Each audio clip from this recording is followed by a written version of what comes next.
आप देख रहे हैं आमने सामने नूरुल आरफीन के साथ। अस्सलाम वालेकुम नाज़रीन, मैं हूं नूरुल आरफीन सिद्दीकी और आप देख रहे हैं प्रोग्राम आमने सामने। सिंध की सियासत इस वक्त मौजूद बहस है। सिंध का वज़ीर आला, मुमकिन वज़ीर आला कौन होगा। कभी एक खबर आती है कि मुराद अली शाह, कभी एक खबर आई कि नासिर हुसैन शाह। सिंध में पीपल्स पार्टी के साथ GDA कुछ करना था, वो तवक्कुआत तो पूरी हो न सकी। अब इसमें सिंध के लोगों का कसूर है, GDA अपना नुक्ता नज़र लोगों तक पहुंचा ना सकी, या पीपल्स पार्टी की किस्मत अच्छी है, या वाकई पीपल्स पार्टी ने कुछ डिलीवर ऐसा किया था जिसकी वजह से पीपल्स पार्टी सिंध में सर्वाइव होने में कामयाब हुई। ये हमारा आज का मौजू है। मेरे साथ मौजूद है पाकिस्तान पीपल्स पार्टी से मारूफ रहनुमा जनाब निसार खोड़ो साहब। इसी के साथ हमें टेलीफोन लाइन पे ज्वाइन कर रहे हैं GDA के रहनुमा साबिक़ वज़ीर आला सिंध जनाब अरबाब गुलाम रहीम साहब। इससे पहले कि मैं अरबाब साहब से गुफ्तगू करूँ, निसार साहब सर ये मुझे बताइएगा, मैंने जो अभी इब्तदाइया दिया है मुख्तसर सा, आपके ख्याल में वाकई पीपल्स पार्टी ने कुछ ऐसा डिलीवर कर दिया था कि लोगों को समझ में आ गई आपकी बात, या GDA के समझाने में कोई फर्क था? सर, आपने उठते हुए कुछ ऐसा महसूस करवाया कि पीपल्स पार्टी का तो हक नहीं था जीतने का, GDA पता नहीं क्यों न जीत सकी। नहीं ऐसा तो ये आपने खुद से उठते हुए ही नाइंसाफी का एक तासुर मुझे दिया। पीपल्स पार्टी आजकल की जमात नहीं है, 50 सालों की जमात है, जिसकी जमहूरियत के लिए बेपनाह कुर्बानियां, जदोजहद तारीख में लिखी गई हैं, जो मिटाई नहीं जा सकती। उसकी लीडरशिप या उसके वर्कर अवाम का साथ निभाते हुए बड़ी बड़ी तकलीफों से घूमते हुए आगे चले हैं।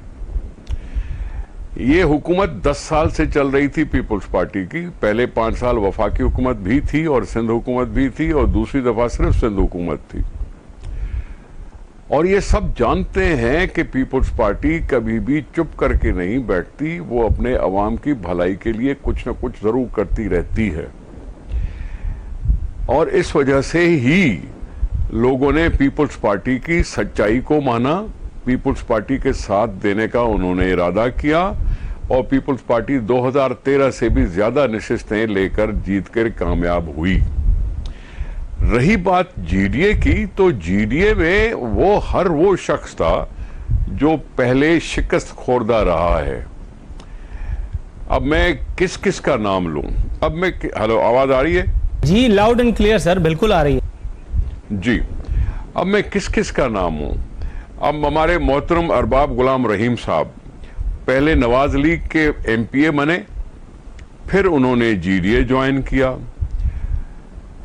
जनाब फंक्शनल के पीर पगाड़ो साहब, जनाब फंक्शनल के यूनिस साई साहब, इन्होंने जो कुछ भी जलसों में कहा वो सिंध के लोगों के जख्मों पर मरहम नहीं रख सका, उन जख्मों को और कुरेद दिया। सर, आपने जो नुक्ता दिया है उसी को आगे बढ़ाते हुए मेरे साथ अरबाब गुलाम रहीम साहब खुशकिस्मती से मौजूद है, मैं उन्हीं से जानने लेता हूं। मैं एक सेकंड, अरबाब साहब, सर निसार साहब, आपकी इजाजत से अरबाब जवाब पूरे सुन लें तो उसके बाद सर, आपने चूंकि एक नुक्ता उठाया, मैं चाह रहा था उसकी वजाहत ले लूं साथ ही साथ अरबाब साहब से। अरबाब साहब सर ये मुझे बताइएगा, मैंने कौन सा नुक्ता? सर आपने अरबाब गुलाम रहीम साहब के हवाले से जो गुफ्तगू फरमाई है, मैं चाह रहा था कि यहीं पे इनसे जवाब लेके फिर मैं दोबारा आप तक आऊंगा, फिर तफसील से आपसे गुफ्तगू करता हूं। अरबाब साहब, सर आपके हवाले से जो मोतरज़ हैं निसार खोड़ो साहब, सर वो ये फरमा रहे हैं कि पहले नून लीग और उसके बाद फिर GDA, इस वजह से जो है वो जाती हैसियत में आप भी लोगों को कन्विंस न कर सके। किस हद तक आपको इत्तेफाक है या अदम इत्तेफाकी का शिकार है आप? अब नून लीग भी तकरीबन उनके कई लोग ऐसे थे जो GDA के तहत था, इसमें तो कोई ऐसी बात नहीं। मुझे ये बताएं कि इस वक्त का इलेक्शन है जिसमें जो जीता है वो भी एतराज कर रहा है, वो भी इल्जाम लगा रहा है, जो हारा है वो भी इल्जाम लगा रहा है। तो ये मौलाना फजल रहमान की पार्टी कहीं आ रही है तो वहाँ सिंध में एतराज कर रही है पीपल्स पार्टी के ऊपर, और पख्तूनख्वा में जो है वो तहरीक इंसाफ के ऊपर कर रही है। तो ये सारे के सारे कह रहे हैं कि इलेक्शन रिग्ड है, और अब पैसे का इस्तेमाल शुरू हो गया है इलेक्शंस में। एक तो जो करप्शन है, इवन प्रिजाइडिंग ऑफिसर तक भी सिलेक्टेड, और ये इतने स्कैटर्ड पोलिंग स्टेशंस होते हैं, कोई कंट्रोल नहीं कर सकता। आइंदा शरीफ आदमी का इलेक्शन लड़ना और पाकिस्तान में फेयर इलेक्शन होना बड़ा महाल हो गया है। और पैसे का इस्तेमाल है, माफियाज आ गई है बीच में, और इसलिए मैं समझता हूँ कि ये पहला देखें, पिछले इलेक्शन पे एतराज हुआ, इस दफा ये कहा गया कि जी ये इलेक्शन बड़े ट्रांसपेरेंट होंगे, और ये इलेक्शन भी ट्रांसपेरेंट नहीं हुए। इनके मशीनें बैठ गई, जो रिजल्ट देने वाली सारा सिस्टम बैठ गया, और रात तक जो है रिजल्ट्स नहीं मिल रहे थे। दूसरे दिन जाके रिजल्ट मिले हैं, पोलिंग स्टेशंस बंद हो गई, वहां पे पोलिंग एजेंट्स को निकाला गया, सबके सामने। अब इसमें दुनिया को पता है, इस पे क्या बात करें भाई। राइट सर, मेरे साथ रहिएगा, मैं निसार खोड़ो साहब से आपकी इसी बात का जवाब ले लूं, क्योंकि ये तो गुफ्तन नशिस्तन बर्खास्तन लग रहा है मुझे। निसार साहब, अरबाब गुलाम रहीम साहब ने फरमाया कि अब आइंदा आने वाले इलेक्शन में किसी भी शरीफ आदमी का इलेक्शन लड़ना नामुमकिन हो गया है। इसका मतलब है कि इसमें एक खबर मौजूद है। खबर ये है कि पिछले इलेक्शंस में पाकिस्तान में कुछ शुरफा इलेक्शन लड़ते रहे हैं, और इस इलेक्शन में भी यकीनन ऐसा हुआ है। आप इस बात से मुत्तफिक हैं? मैं गुजारिश करूं कि अरबाब साहब की इस बात से मुझे इत्तफाक है कि इलेक्शन कमीशन ने अवाम के एतमाद को बुरी तरह से ठेस पहुंचाई है।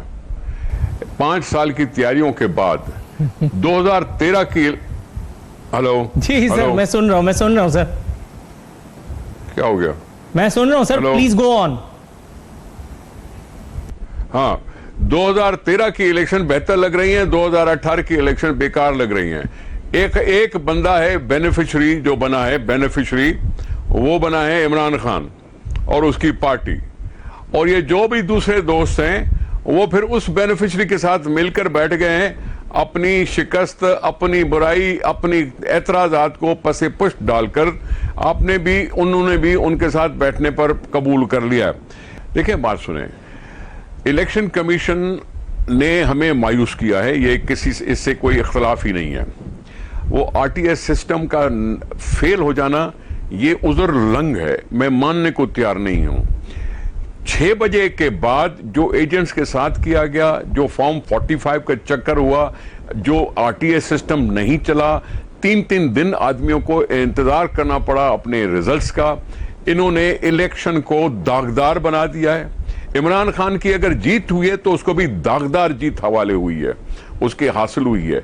ये इलेक्शन कमीशन बुरी तरह से नाकाम है, इसलिए हमने उठते हुए कहा था कि इलेक्शन कमिश्नर को इस्तीफा देना चाहिए। इस्तीफा देने से हमारा एतमाद नहीं आता, हमारे वो मौका हमसे जो निकल चुका सो निकल चुका, लेकिन कम से कम किसी को जवाबदार कर तो सकें, इतना तो कर सकें कि हाँ, उसको जवाबदार करके हमने उसको ओहदे से उतरवा दिया। ये नहीं बातें मानी जा रही। अरबाब रहीम को शिकायत होगी, हमें भी शिकायत होगी, जेयूआई को भी शिकायत है, तो एमएमए को, तो नून लीग को, किसको? जो जीता है वो शर्मिंदा है, जो हारा है वो चीख रहा है।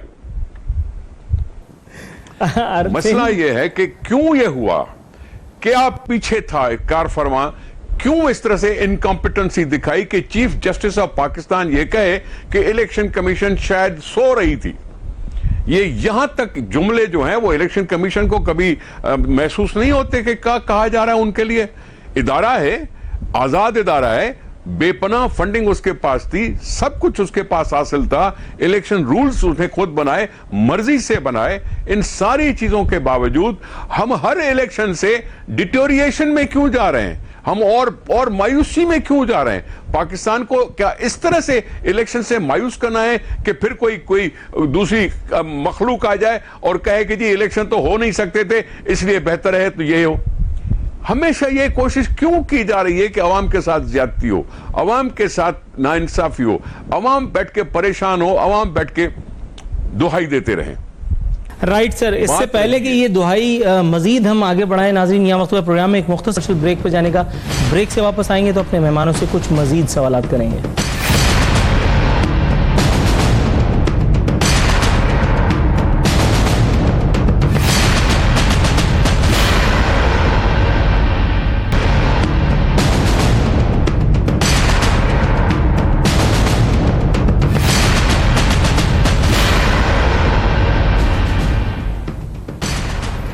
वेलकम बैक नाजरीन। कोशिश थी कि अरबाब गुलाम रहीम साहब से सिंध की सियासत के बारे में कुछ मज़ीद गुफ्तशुनीद होती, लेकिन अनफॉर्चुनेटली उनको कोई ज़रूरी काम आन पड़ा, जिसकी वजह से हम ये जानने से कासिर रहे कि सिंध में GDA ने जो एक माहौल बना दिया था, जिससे ये लगने लगा था कि गालिबन कुछ नशिस्तों पर तो उन्हें शिकस्त का मुंह नहीं देखना पड़ेगा, लेकिन बहरहाल अब हम उनसे ये बात नहीं कर सकते क्योंकि वो मौजूद नहीं है। हमारे साथ मौजूद हैं उज़्मा बुखारी साहिबा, ताल्लुक़ है पाकिस्तान मुस्लिम लीग नवाज से। मैम अस्सलाम वालेकुम। जी वालेकुम अस्सलाम।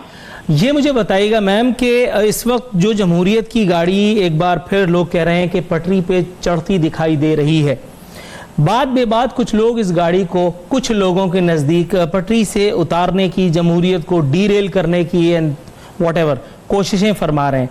आपके ख्याल में कौन कौन से फैक्टर्स हैं जो इस हवाले से अहम है, जिन्हें जहन में रखना होता है?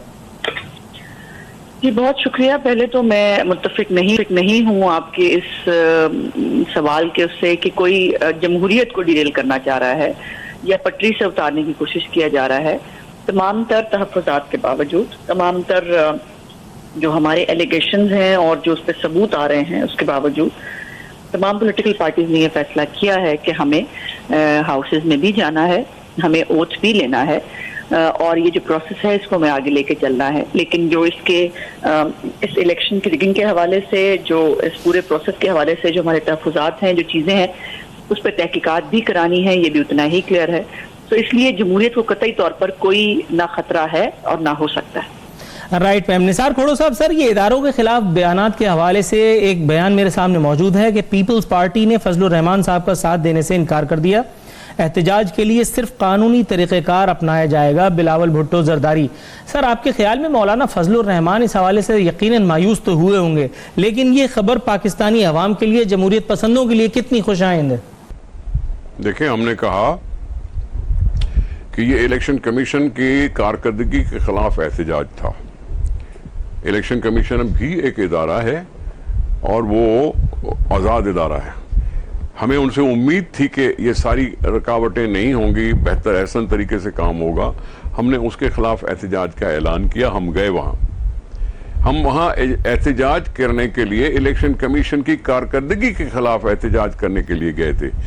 उसमें अगर कोई उठा के और नारे लगा देता है और सुप्रीम कोर्ट के बारे में कोई नारे लगा देता है तो हमने उससे लाताल्लुकी का इजहार किया कि हम इलेक्शन कमीशन के खिलाफ तो एहतजाज कर सकते हैं, क्योंकि अवाम की नुमाइंदगी तरस रही थी आज़ाद इलेक्शन के लिए, फेयर एंड फ्री इलेक्शन और ट्रांसपेरेंट इलेक्शन के लिए आज़ाद इंतजार कर रही थी कौम। लेकिन उसके बीच में सुप्रीम कोर्ट को घसीट लाना, हमने इससे लाताल्लुकी का इजहार किया। उसमें मौलाना फजलुर रहमान साहब को खफगी नहीं होनी चाहिए। और जब सबने हमने फैसला किया है कि हमने पार्लियामेंट में अंदर जाना है, हमने कसम उठानी है, हलफ उठाना है, उसके बाद वहां बैठ के अपोजिशन करेंगे। ये पाकिस्तान की सियासत है और अपोजिशन जो होती है वह हाउस के अंदर भी होती है, अपोजिशन हाउस के बाहर भी होती है। एहतजाज बाहर भी होता है, एहतजाज अंदर भी होता है। लेकिन हमने जमहूरियत को कभी पामाल होने नहीं दिया। हमारी तो पार्टी सबसे पहली पार्टी थी जिसने कहा कि हमने फैसला कर लिया है कि हम पार्लियामेंट में जाएंगे और अपोजिशन में जाके बैठेंगे और खुलम खुला अपोजिशन करेंगे। हमें किसी का कोई परवाह नहीं है। हम अपनी इशू बेस्ड पॉलिटिक्स करेंगे, हम इशू बेस्ड मुखालफत करके आगे बढ़ेंगे।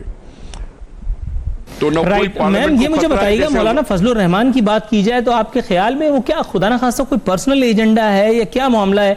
क्योंकि जितनी उनकी टोन नेगेटिव होती जा रही है वक्त के साथ साथ, कभी वो कहते हैं 14 अगस्त नहीं मनाऊंगा, कभी वो कुछ और फरमाइश कर देते हैं, लेकिन साथ ही साथ उनको जो डिसअपॉइंटमेंट का सामना शहबाज शरीफ साहब से करना पड़ रहा है और जो पाकिस्तानी अवाम या जमहूरियत पसंदों के लिए खुशाइंद खबर है वो ये कि शहबाज शरीफ साहब अब एजिटेशन के मूड में नजर नहीं आते, इसलिए भी मौलाना फजलुर रहमान की बॉडी लैंग्वेज और ज्यादा अग्रेसिव हो रही है। क्या फरमाएंगे आप? जी मैं ये कह रही हूँ कि ये कहना कतई तौर पर नामुनासिब है कि किसी का कोई एजेंडा है। ये एजेंडा हो सकता है, इस मुल्क में एक ही एजेंडा है और वो सिविलियन बालादस्ती का है, वो वोट की हुर्मत का है। और उस पे जो इस मुल्क में 70 साल से जो एक तारीख चली आ रही है, जो इंटरवेंशन होती हैं इलेक्शंस के बीच में, जो सियासी अमल के अंदर मुदाखलत की जाती है, उसको उसके ऊपर बात की जा रही है।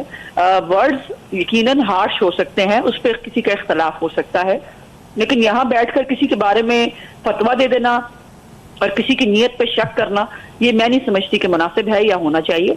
मौलाना साहब की एक बैकग्राउंड, एक हिस्ट्री रही है इस पाकिस्तान के पॉलिटिकल प्रोसेस के हवाले से भी और उससे, इसलिए मैं तो वैसे ही ये गद्दारी के सर्टिफिकेट, ये काफिर होने के सर्टिफिकेट, ये सर्टिफिकेट्स मैं ना हुब्बुल वतनी के सर्टिफिकेट्स ना मैं बांटने की हमायत कभी पहले की है ना मैं आज करूंगी। राइट। अच्छा निसार साहब, सर आप मुझे सुन सकते हैं? जी सर जानना यह था कि ये सिंध का नया मुमकिना वजीर आला कौन होगा। बिलावल भुट्टो जरदारी ने अपना एतमाद दिया था मुराद अली शाह साहब को, और इस वक्त जब मैं यहाँ आपसे गुफ्तगू करने के लिए बैठा हूं तो कुछ देर पहले खबर नशर हुई है कि एक ताकतवर शख्सियत, नाम नहीं बताया ताकतवर शख्सियत का और कितनी ताकतवर है ये भी नहीं बताया, लेकिन ये बताया गया कि वो नासिर हुसैन शाह साहब को सिंध का अगला वजीर आला देखना चाहते हैं या चाहती हैं। देखें जनाब, पाकिस्तान पीपल्स पार्टी बिलावल भुट्टो साहब पर गैर मुतज़लज़ल एतमाद कर रही है, करती है, और हमारे पार्टी के अंदर नाम इंट्रोड्यूस करना कोई मायूब चीज नहीं है, लेकिन जो फैसला होगा बिलावल भुट्टो जरदारी साहब का वो आखिरी फैसला है। हमें कहेंगे कि सारे इस्तीफा दे दो तो हम इस्तीफा दे देंगे, हमें कहेंगे कि किसी भी शक्ल में कोई काम करो तो हम काम करते रहेंगे। आपको इससे परेशानी नहीं होनी चाहिए। बिलावल भुट्टो साहब बहुत समझदार आदमी है, बहुत समझदार लीडर है, और ये हम पार्लिमानी पार्टी की मीटिंग्स करना हमारा आम रिवाजी बात होती है, और उसमें मिलकर सब दोस्तों से वही फैसला जो बिलावल साहब करेंगे वही सबको मानना है। हम किसी और ताकत में यकीन नहीं रखते, सिर्फ पार्टी की लीडरशिप में ही यकीन रखते हैं। राइट। अच्छा नाजरीन, यहाँ वक्त पर प्रोग्राम में एक मुख्तसर से कमर्शियल ब्रेक का अपने मेहमानों के साथ गुफ्तगू सही है, लेकिन ब्रेक के बाद हम अपनी गुफ्तगू को मजीद आगे बढ़ाएंगे।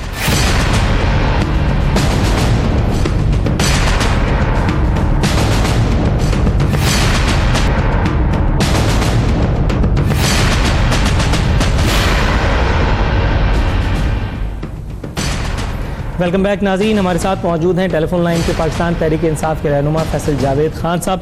फैसल साहब अस्सलाम वालेकुम।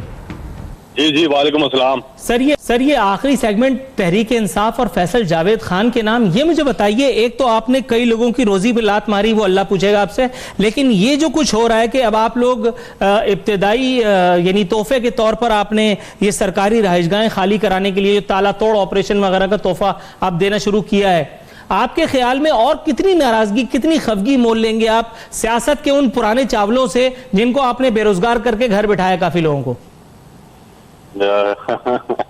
असल में अकाउंटेबिलिटी अपने आप से शुरू होती है। हमारी गवर्नमेंट ये मिसाल कायम करेगी कि हमारे जो लोग हैं वो सादगी अपनाएं, प्राइम मिनिस्टर खुद एग्जाम्पल से लीड करेंगे। तो प्राइम मिनिस्टर खुद जो है वो, अब देखिए मिनिस्टर इनक्लेव में जो आम जगह है वहां रहने का उन्होंने प्लान किया, जितनी देर उसमें जो थोड़ी बहुत मुरम्मत होनी है उसका खर्चा भी इमरान खान अपनी जेब से दे रहे हैं, सरकारी खजाने से नहीं दे रहे हैं। लेकिन सर मरम्मत आपने कहा, तो मरम्मत से पहले आप सर उन लोगों की मरम्मत पे तवज्जो नहीं दे पा रहे। मेरे ख्याल हुकूमत साजी में इतने मशगूल हैं कि जो इस वक्त हर बात पर इमरान खान या तहरीक इंसाफ को तनकीद का निशाना बना रहे हैं। मैंने कल भी अपने प्रोग्राम में सवाल उठाया था कि इमरान खान पंजाब हाउस में रहे तो मुसीबत, इमरान खान मिनिस्टर्स इनक्लेव में रहे तो मुसीबत, अब क्या इमरान खान घोड़े पे सवार होकर के पैदल चले? इमरान खान अगर ये काम करे तो पहले वालों ने क्यों नहीं किया? ये स्पिरिट देखना है कि स्पिरिट ये है कि मुल्क की खजाने पे बोझ कम से कम डाला जाए, अयाशियां ना की जाए, ये स्पिरिट है।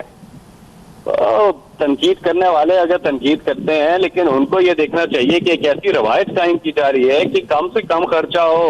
उसमें सिर्फ रहने का मसला नहीं है, बाकी भी चीजें हैं ना जो आप देखते हैं बादशाहों की तरह जो लाइफस्टाइल होता है, गैर मुल्की दौरे होते हैं, बिला वजह इतने लोगों को साथ ले जाते हैं, ये सारा बोझ खजाने पे आता है। तो स्पिरिट ये है कि हर चीज में जहां देखिए, अब मिसाल के तौर पे जो सिक्योरिटी है वो तो जरूरी है ही है, लेकिन जो एक इस कदर प्रोटोकॉल, इस कदर चीजें बढ़ा चढ़ा के ली जाती है वो गलत है। तो हमारा ये है कि हर चीज में खर्चे कम किए जाए, मुल्की खजाने ना बने। राइट। अच्छा सर, ये फजलुर रहमान साहब के बारे में मैं बात कर रहा था। उस्मा बुखारी साहिबा से मैंने जब सवाल पूछा पिछले सेगमेंट में कि फजलुर रहमान साहब, एक तरफ तो नून लीग का कंधा उनको नहीं मिल पा रहा, दूसरी तरफ से पाकिस्तान पीपल्स पार्टी ने अपनी जी सर, मेरी आवाज सुन सकते हैं आप? हाँ, यहाँ पहाड़ों पे सिग्नल बड़े टूट रहे हैं। अच्छा, मैं बचपन से जमीन पे रहने का आदी हूँ तो पहाड़ों का मुझे पता नहीं है। मैं दोबारा सवाल अपना दोहराऊं? मेरा ख्याल है बात नहीं हो पाई, टूट रहे, आवाज नहीं आ रही है। आवाज नहीं आ रही है।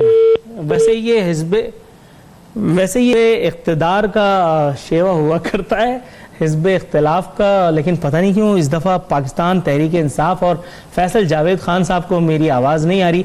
अब प्रोग्राम का इब्तदाई सेगमेंट होता तो मैं अपने फतवे से इसको कवर कर लेता, लेकिन मेरा ख्याल है यहाँ ये सबक है उन तमाम लोगों के लिए जो इक़्तिदार की इरादारी में हैं, जाना चाहते हैं, कभी रह कर आ चुके हैं कि वक्त इसी तरह से अपना सर्किल जो है वो पूरा करता है। कल वक्त किसी का था, आज वक्त किसी का है और कल आने वाला वक्त किसी और का होगा। जो वक्त गुजर गया उससे सबक सीख कर इस एक वक्त में जिसमें हम जी रहे हैं, सर्वाइवल के मुतलाशी हैं, उसमें हमें अपने बहसीत सियासतदान अपने डिलीवरेबल्स को या बहसीत वॉटएवर अपने डिलीवरेबल्स को इंश्योर करना है ताकि आने वाला वक्त हमारे लिए उस सुबह की उस शर्मिंदगी का बायस ना हो जो इस वक्त हमें होता नजर आ रहा है। पाकिस्तान तहरीक इंसाफ की हुकूमत बना ही चाहती है पंजाब में या वॉटएवर किसी भी जगह पाकिस्तान तहरीक इंसाफ की, किसी जगह सिंध में पाकिस्तान पीपल्स पार्टी की, किसी और जगह किसी एक की हुकूमत भी बने, लेकिन जमहूरियत की डेफिनेशन सबसे पहले हमें हुकूमतों बनाने से पहले ये जहन में रखना है कि जमहूरियत का दम है जमहूर से।